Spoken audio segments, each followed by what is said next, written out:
If you need a request a refund from Cebu Pacific, here's a simple step-by-step guide to help you through the process. First, go to the Cebu Pacific Managed Booking page on their website. You'll need to log in using your booking reference number and last name to access your booking. Once you're logged in, you can see your flight details. Next, find the flight you want to cancel. If you're unable to see the request for a refund option, make sure that the flight's departure date has already passed.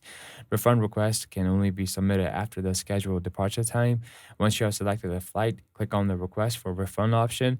You'll be prompted to provide a reason for your refund, fill in the necessary details, and proceed with submitting the form. After submitting, you'll receive a confirmation email letting you know that your refund request has been successfully received.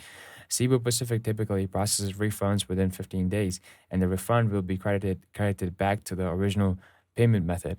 If you have used CEB Flexi or travel fund, you can use cancel your flight for free and convert the balance into a travel fund for future users.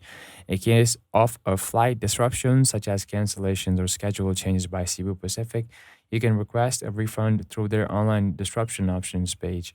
If you are requesting a refund for compassionate reasons, such as family emergency, be prepared to submit additional documents like a death certificate or for verification.